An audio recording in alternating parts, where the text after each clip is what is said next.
নমস্কার, আমি শ্রীলেখা মিত্র।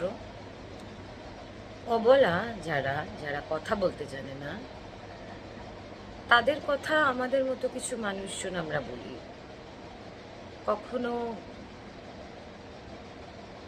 অনুনয় বিনয়ের সাথে বলি, কখনো রুদ্রমূর্তি ধারণ করে বলি, অন্যথা উপায় না দেখে, কিন্তু বলার চেষ্টা করি।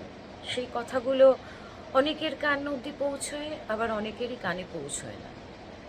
সেরকমই আপনারা জানেন, রিসেন্ট এই সুপ্রিম কোর্টের যে ল, যেটা অ্যামেন্ডেড হলো পথ কুকুরদের উদ্দেশ্যে, সেই লটা যেটা অ্যামেন্ডেড ল, সেটা নিয়েও আমাদের বেশ কিছু ক্ষেত্রে সমস্যার তৈরি হচ্ছে, এবং সেটা আমরা সর্বোপরি মেনে নিতে পারিনি। যেরকম এই যে খাওয়ানোর জায়গায় কি খাওয়ানো হবে, কোথায় খাওয়ানো হবে, ওদের যে অধিকারের জন্য লড়াই, ওদের প্রোটেকশনের জন্য লড়াই, আইন আরও শক্ত হওয়া উচিত ওদের উদ্দেশ্যে, এই সমস্ত কিছুই তার মধ্যে পড়ে। তো এই উপলক্ষে আপনারা দেখেছেন হয়তো, বা দেখেননি, অনেক জায়গায় এরকম র্যালি করা হয়েছিল।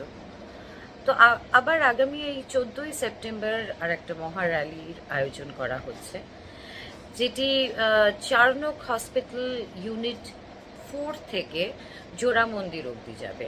14ই সেপ্টেম্বর বিকেল 4টে থেকে শুরু হবে এই র্যালি। আপনারা যারা ওই অঞ্চলে আছেন, যারা কুকুর প্রেমী, বা হয়তো বুঝেন না বলে ওদেরকে ভয় পান, আসুন না, সবাই মিলে এই র্যালিতে যোগদান করুন, যাতে আমাদের কথা যারা আইন তৈরি করে তাদের কান অবধি পৌঁছায়, এবং এই বাচ্চাগুলো যাতে সুস্থ থাকে, ভালো থাকে, সেই চেষ্টা আমরা করি। আর আপনারা দামি যে কুকুর কেনেন অনেক পয়সা দিয়ে, ব্রিডারদের ব্যবসা বাড়িয়ে, সেইটা না করে আসুন না, আমরা এই পথ কুকুরদের অ্যাডপ্ট করি, তাদেরকে একটা থাকার, নিশ্চিন্তের একটা থাকার জায়গা দিই।